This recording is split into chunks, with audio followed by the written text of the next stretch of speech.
Mr. Dooku, and welcome back to another book story. This is my sister Akari here, ready to read the next two stories of Operation Chimera. Enjoy. Ah, sorry for the sneezes. I am sorry. What are you doing? You just got me out of a game, and I'm not exactly there, I guess. Anyways, Operation Chimera, book one of book 3. Oh God, is there a way to brighten up this screen? What? It's bright. It's bright enough. No, it's not. I can't see. How can you not see? I can barely see it. Can you please let me? How do I do this? Pause the recording. Okay. What the fuck? Um. What the fuck? Your F3, 4 button. How do I go back? Fucking. I didn't know that there were controls to this thing that does that. How do I get rid of this? Oh. You should have just brought up OBS and done it the manual way. There we go. OBS still recording? Yes, it is still recording. How do you know? Oh, yeah. Alright, anyways. I'm sorry, technical difficulties, everybody. I guess you're going to have to operate OBS the manual way if you know what you're doing. Yes, I do. Anyways. Let's read after I get a drink.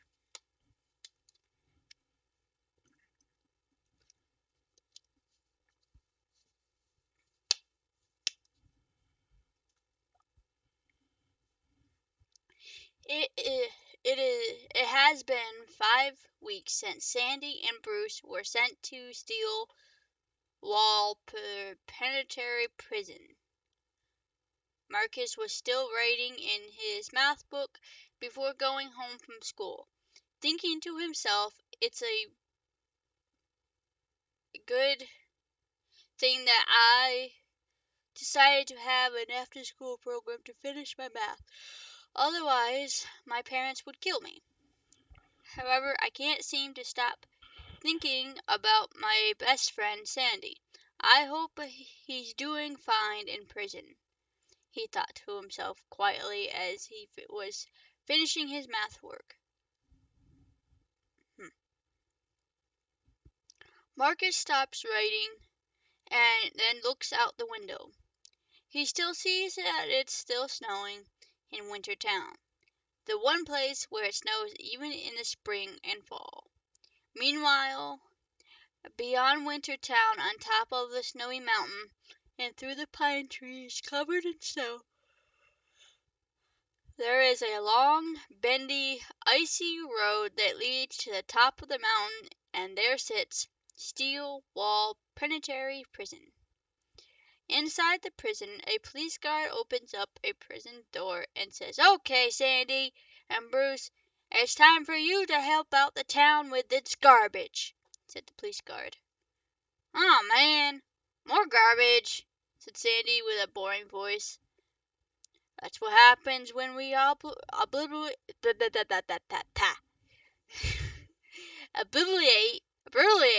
God damn it, I can't say this damn word. Oh my god. Poor Tilly. Just because I can't say it, I'm going to just replace it with a different word. Destroy half a town over a fight, explained Bruce. Huh? I'm very utterly confused because I don't remember what happened before this.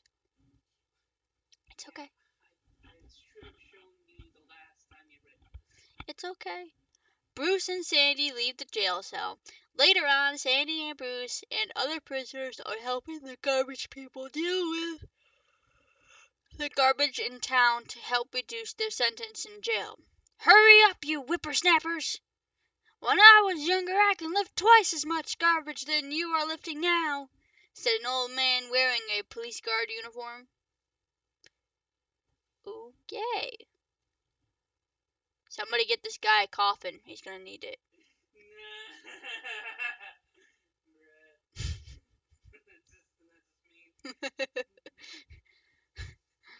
Hey, Bruce, who is the old fart barking orders? Asked Sandy. Oh, that's the warden, explained Bruce. Oh, great. So we are stuck with an old man for a warden. Wonderful. He also runs the entire prison as well, further explained Bruce. No shit, that's what a warden does.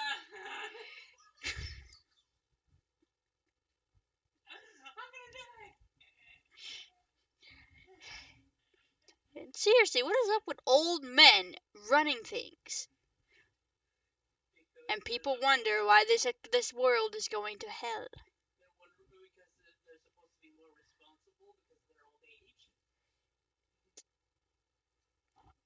Okay, I can see that, but at least pick someone that isn't losing half their mind. Please.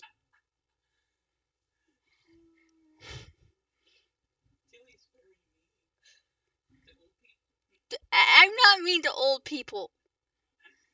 I don't mind old people. They're pretty cool. Some of them.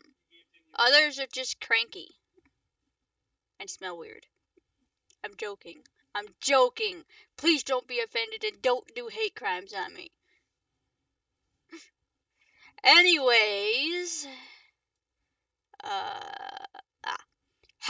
With a skinny old geezer like him running the prison, it's not going to stay in his control very long. Probably, said Sandy with a rude voice. Oh, so he's skinny and he's old. Don't judge a book by its cover. After Bruce and Sandy gets back to work, Bruce overhears some inmates talking not too far from him. Isn't that Bruce? Said one of the inmates. Yeah, that's the leader of the White Bulls. A gang best thought themselves so high and mighty. But look at their fearless leader now, taking care of little baby chores like a little child, said one of the inmates. Bruce puts down one of the garbage bags into the garbage can. Then he puts both hands beside him, clenching his fist. Okay. Don't be stupid, Bruce. It would be pointless to start a fight, said Sandy. Bruce straightens up and ignores him. Bruce then fast walks towards the inmates. Nice. God damn it. I guess he's not going to listen to me, said Sandy. Well, wait, do you blame him? Sandy turns around and he goes about his own business. Good for you being the bigger person. Hey, if you two jerks want to talk about the White Bulls and how they're doing, you should talk about it to my face, said Bruce with a bit of anger and to the three inmates. One of the inmates walk up to him and says, "Oh yeah? What are you gonna do about it?" said an inmate. All of a sudden Bruce hit the inmate so fast that you didn't see it coming. The inmates fall to the ground. "You stupid bastard! You punched me in the stomach!" If he punched you in the stomach with brute force, you would be coughing up blood, or your airways would be gone because being punched in the stomach is basically being punched in the chest. It's pretty much the same thing. It does make you puke sometimes. I only know because I've been punched in the stomach twice.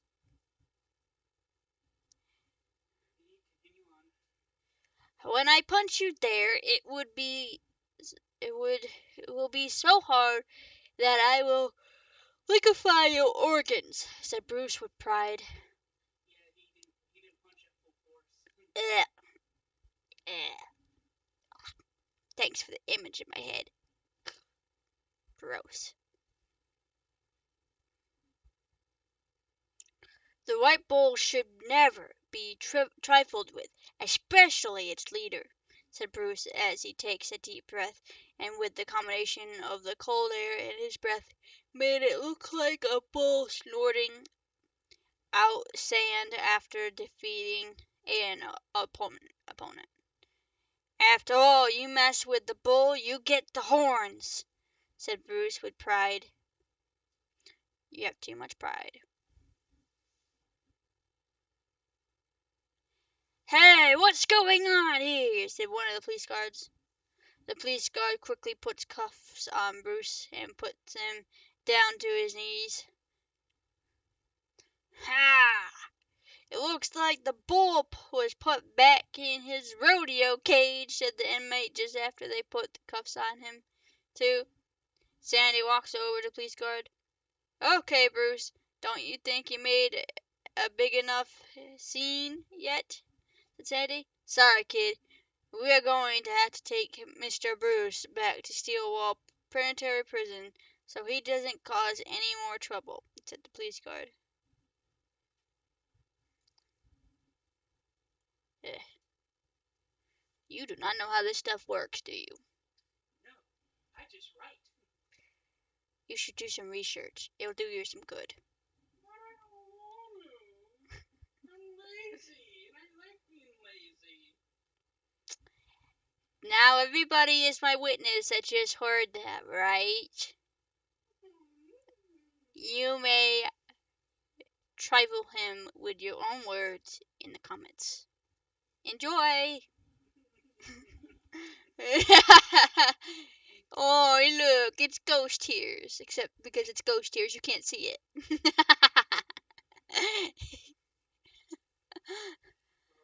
that's my fault for using Milo as the icon on my YouTube channel versus actually drawing an actual picture of Sudoku, which is what I should have done in the first fucking place. But you know, You have a picture right there. clearly, Tilly does not know how things work on YouTube. No, I do not. I just started a YouTube channel. Well, then shut the fuck up. I is the angel kitty. Smack the hell out of existence. I'm really not an angel. No, you're a devil from hell. Alrighty, just Not quite. More of an in-between.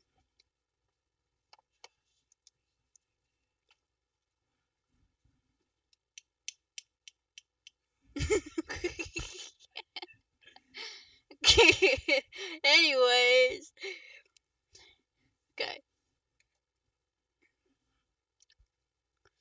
Oh man, said Sandy just before somebody puts a hand on his head. Don't worry about this. I'll take care of it, said the warden. Officer, said the warden. Sir, said the police guard. You take these 3 inmates back to the prison, said the warden. But, sir, what about Bruce? Said the police guard. I'll worry about Bruce. You worry about these 3, said the warden. Yes, sir, said the police guard. The police guard then does what he was ordered to do. The warden looks at Bruce and says, I'm going to give you one last chance. I'm going to set you loose, and you are to continue with your job here. Like I'm going to listen to a police officer, said Bruce with a little bit of anger. Just take his advice, you moron, said Sandy. Bruce looks at Sandy with a frustrated face. Bruce then closes his eyes and takes a deep breath.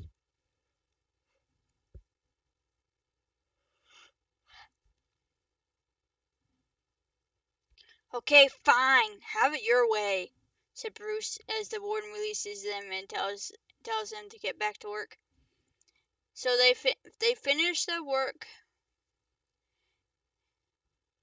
So they finished their work, went back to the prison. 2 hours later, at the after-school program, the karate class is about to begin. The class gets a new student. Okay, everyone, this is Bernard. Ugh, what a name. That poor kid. do not pick on this guy. Well, his name is kind of weird. You come up with some strange names. Anywho, said the karate teacher. Older students bowed in greeting. Bernard bowed back. All the students looked at Bernard. He is a black kid with unusual blue eyes that don't seem natural. You know that is literally a 1% rarity, right? This kid could be seriously on a magazine or be rich and famous because of his eyes. Meow. Okay, kids, it's time for the sparring match. So which one of you thinks you can take down our new student? Said the karate teacher. All the kids raised their hands. Me, shouted the children with excitement. So one by one, each white belt student challenged Bernard to a sparring match of karate. Amazingly, and to the surprise to all the students, every student that challenged Bernard was defeated. One by one, they were taken down so fast that it even amazed the champion of the class. This is incredible. You must have been training before this to be this good. However, it seems that there is another sense into his attacks. The karate teacher thought to himself. The karate teacher watched carefully and noticed that Bernard would wait for his opponent to make an attack and counterattack, knocking down his opponent and winning the round. The karate teacher has never seen that kind of fighting style before. There was something strange about it. You can figure it out. Huh. Well, Mr. Kennedy, I guess we should make him a black belt before we even get started.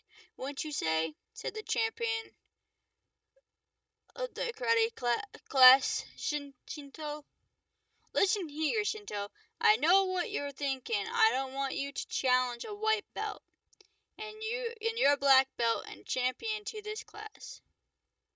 To battle would be unfair, said Miss Kennedy. Ha ha ha! Unfair! Unfair! Just look at this kid. He takes down a common student within 2 seconds within the battle. That has to be a record, said Shinto with excitement. Mr. Kennedy did not respond to that comment. After Bernard defeated 8 different students, he walked up to Mr. Kennedy and bowed. Bernard, you are an impressive student, and right away I was saying. Before the karate teacher could finish the sentence, he was interrupted. Hold on, Mr. Kennedy. I would like to challenge him myself, said Shinto. All of the students felt that there was no way that Bernard could possibly beat Shinto, since he is known to be unstoppable at karate. What did I say, Shinto? Not to challenge every student that comes in here.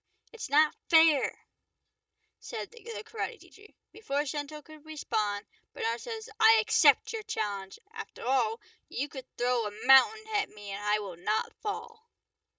Bernard says with a calm voice. Shinto smiles. So let us begin then, says Shinto with uh, excitement in his voice.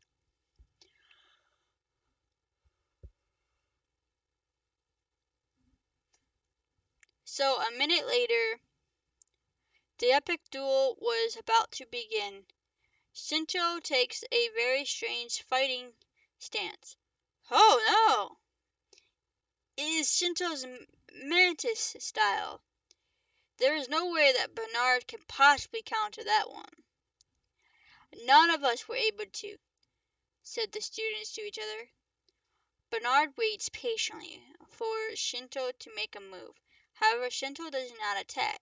He waits patiently for him so he can make a counterattack. Well, it seems like this one's tougher than I thought.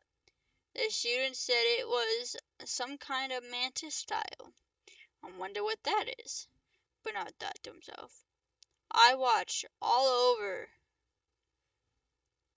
his matches, and his fighting style is unlike anything I've ever seen or even learned about in karate. Kitty needs to wake up. Meow. Shinto thought to himself. Grr, he is not making a move, which means I have to make the first move, which is not good for me. Shinto thought to himself. Shinto takes a jab at Bernard. Bernard blocks it with hand over his hand. However, Shinto tries to counter with another jab, but unfortunately Bernard lets go and evades the attack. If he keeps pulling the stunts like that, then this battle could go on forever, Shinto thought to himself. All of a sudden, Shinto sprinted so fast that neither the students nor the teacher could see him. When Shinto got close enough to, he jabbed at Bernard twice with lightning speed. Incredibly, Bernard was able to block both and impede the attack. The students were in awe. Whoa! That was impossible that he blocked that, said the students. Something's not right here. Something that I'm not seeing the whole picture to. But what could it be? Shinto thought to himself. I guess I just cannot take it slow and fear feel for weakness, Shinto thought to himself. Shinto starts jabbing at different locations towards Bernard, trying to find a weakness in his defenses. But every time Shinto lashed out a jab at Bernard, Bernard blocked it. When Shinto was close to Bernard, you noticed something in Bernard's eye. It looked like a side of piece of plastic. Oh, I get it now. It makes all sense. Makes sense. However, Shinto thought to himself, Shinto tricked Bernard into thinking that he's gonna attack from the right, but instead was attacking from below. Shinto jabbed with his hand and successfully hit Bernard in the chin, knocking out the fake contact lenses. Ah. All the kids, including the teacher, could see that Bernard had no eye pupils, suggesting that he is blind. What? Bernard is blind? But how's that possible? He defeated several of us. It is unbelievable. The other students talked to each other. Yes, Bernard is blind. However, that does not explain how he is able to react to my speed, Shinto thought to himself. All of a sudden, Bernard goes to attack Shinto. What? Did Bernard get used to my scent to let him know where I am at? Shinto thought to himself. And at the same time attempting to evade Bernard's attack, Shinto successfully evaded the attack. Now that not only have I got used to Shinto's scent, and also used Shinto's frequency, since all solid matter vibrates at a certain frequency, giving me echolocation throughout the entire class in the area. Bernard thought to himself. All of a sudden, Bernard started doing a bunch of high kick flips and roundhouse kicks. Shinto managed to evade and block some of the attacks, but got hit twice. However, he wasn't knocked down. Damn it! Bernard can jump really high and make it difficult for me to block and evade, Shinto thought to himself. All of a sudden, Shinto started to get really serious and started attacking Bernard with quick jabs that the human eye can't follow. Both Bernard and Shinto start moving at lightning speed. The The battle went on without the rest of the class, with no victor. After the battle in the end of the karate class, Bernard was put away his stuff and putting his fake contact lenses inside of a glass bottle, putting it in his book bag. Bernard heard Chantal walking over towards him. "If you want to say I cheated, go ahead and say it. You can think whatever you want," said Bernard. "I wasn't going to say that, but can I ask, why didn't you just tell everybody that you're blind? It seems kind of pointless," Chantal said with an honest voice. "When people look at me, see that I have no eye pupils, knowing that I'm blind, people assume that I am disabled to do anything. So I prove them wrong. That's why," replied Bernard. "Yeah, people can be stupid, but I also came over to ask another thing. Can we be friends?" asked Shinto, holding out his hand. Bernard turns around, facing Shinto. Bernard thinks to himself for a moment, then comes to a decision. "Okay, I accept," said Bernard as he holds out his hand and shakes Shinto's hand.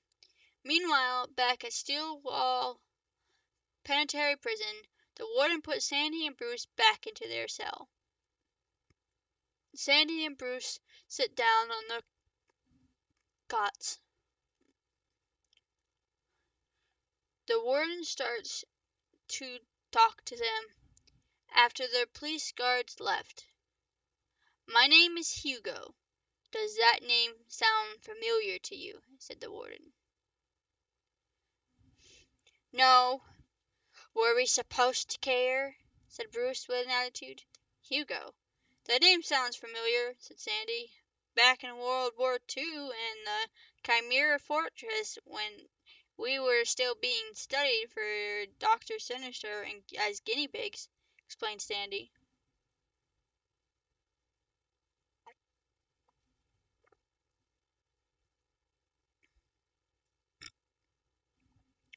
"I overheard one of the soldiers talking about you escaping the fortress.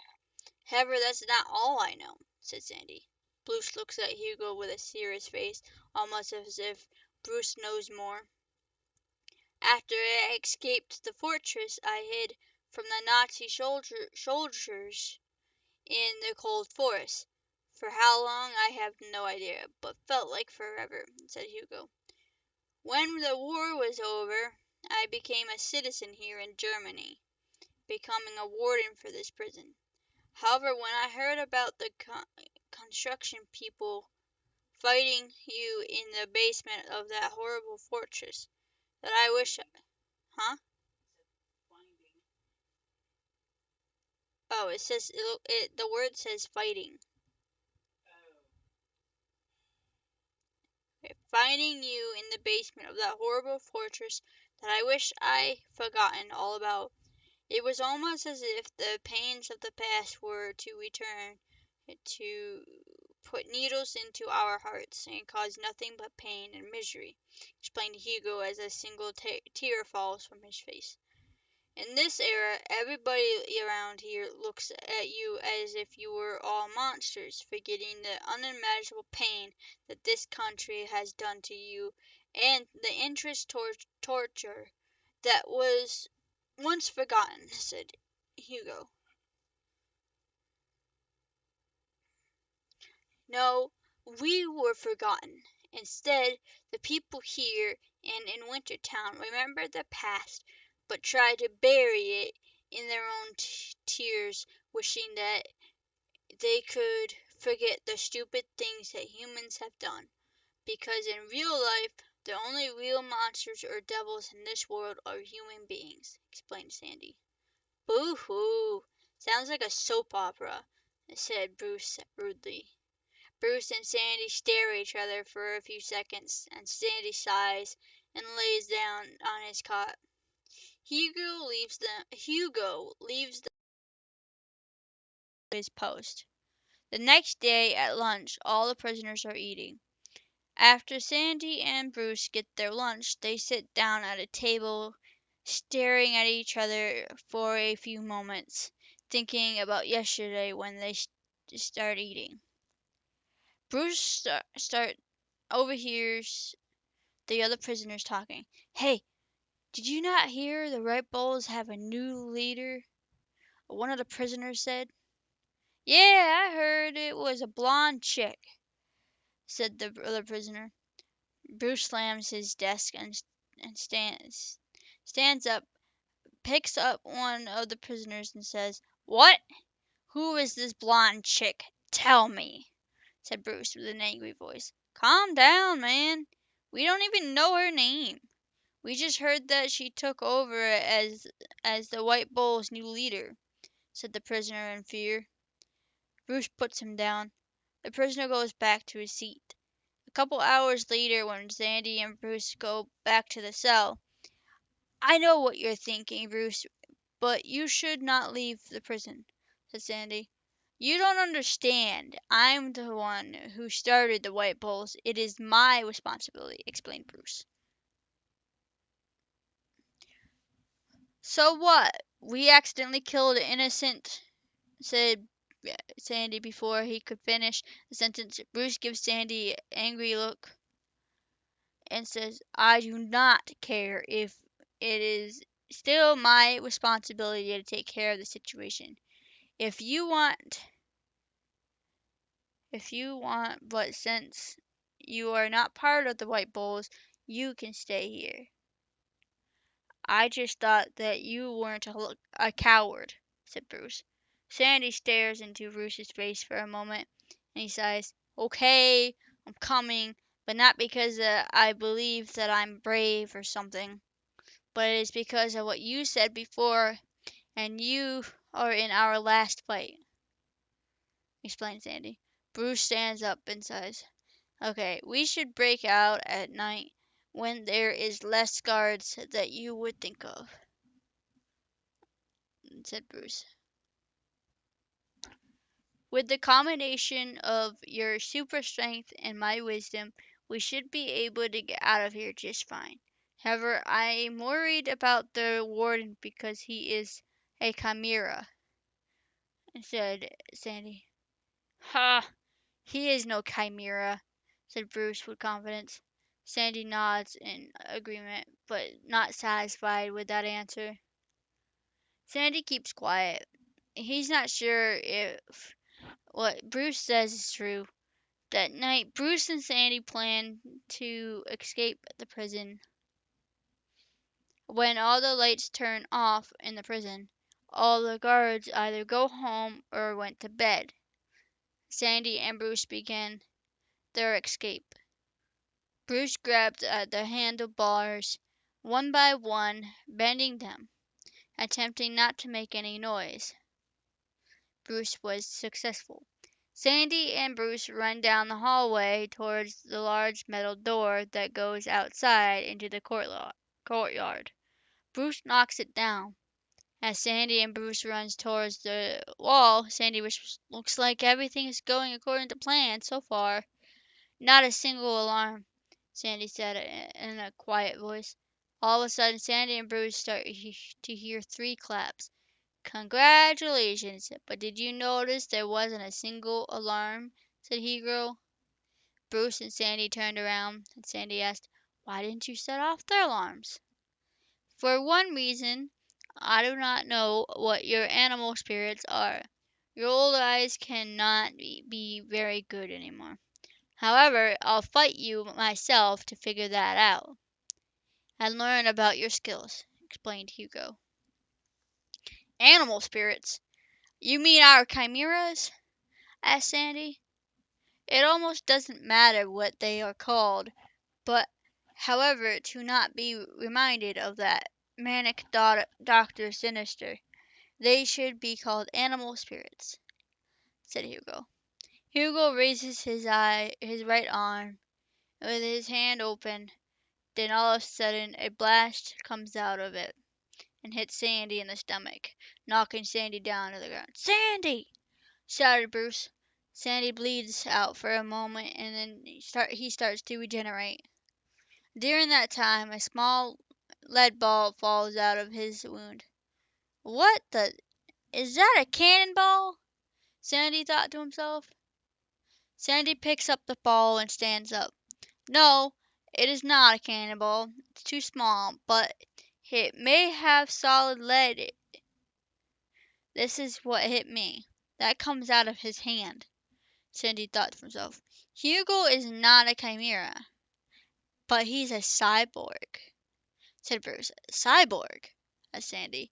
Operation Kymera was not the only project that Dr. Sinister was working on. Part of the fortress was also another project that was being worked on, called Project Automatron. Automaton. Thank you. Where they take a certain number of people who replaced their limbs with cybernetics, explained Bruce. How do you know all this? Asked Sandy. When you get more freedom than the other chimeras, you start to hear things from other soldiers, explained Bruce. That's right. You made a deal with Dr. Sinister, didn't you? In exchange for your freedom, you became the one the warden there, didn't you? Said Sandy. Bruce sat silent for a few seconds. Yes, but I was stupid then. But now that it is now that is all irrelevant," said Bruce. "Agreed," replied Sandy. Bruce bends towards Hugo with an attempt to punch Hugo. Hugo blocks it, however, it came with a price. Hugo blocked it with his mechanical arm, but his mechanical arm dented in. "What? That's not possible. My right arm and left leg are made of solid steel. How could you bend that?" The force of his hit succeeded the force it needed to shatter steel into pieces. Hugo thought to himself. Hugo kneels down. "Okay, I surrender. But you cannot make it through that wall. The wall consists of 3 layers. The first layer is made out of granite stone, and the center is 2 feet of steel, and behind that is also more granite stone. It would take an enormous amount of force of TNT to break through that wall," explained Hugo. "You underestimate me," said Bruce, as he walks towards the wall, shrugging his shoulders. Bruce turns his hand into a fist. "The bull is the symbol of Earth. In the symbol of Earth is the symbol of strength," said Bruce, before he punches as hard as he can against the wall. It explodes, leaving a huge hole in the wall. Bruce breaks 4 of his fingers with that punch, but they quickly regenerate. Sandy and Bruce leave Hugo on the ground, escaping the prison. The next day, Eliza wakes up to go to school. However, before she steps out of the door, she sees the television for a few seconds. In other news, Sandy and Bruce have escaped Steel Wall Planetary Prison, the 4th most secure prison ever known.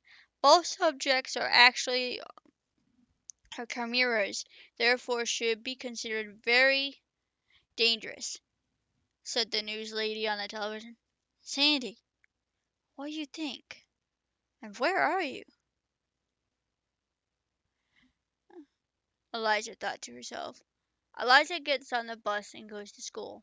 She meets Marcus at the first period class.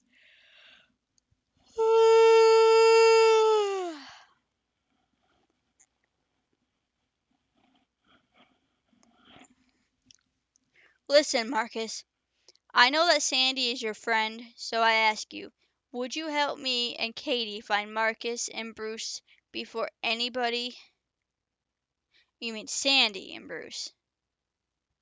Before anybody gets hurt?" asked Eliza. Marcus stares at giving her an answer. "To be continued, or is it?" "Wait a second, why did you put that there when I have a whole other thing here?"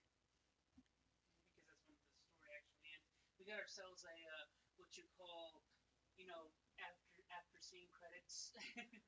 Oh, okay. After school at a chess club, two students are playing a heated game of chess. Seems two of our advisories have escaped jail, said one student with blue hair and glasses. They're not a threat, at least not yet. But however, the White Bulls are being led by one of my soldiers. There is no way they could defeat her, said a student with white hair as Sirius Bishop takes his book. Okay. Are you sure you're being logical? Because if you're not logical, you could wind up losing the game. And neither one of us wants that to happen, said the student with the blue hair, as his queen takes his opponent's bishop, putting his king in check. You play a good game, Arthur, but you just opened yourself to an attack, said the student with the white hair as he quickly takes out his king. Now how many games was that again? That you lost to me, Gabriel? I lost count around 5, said Arthur.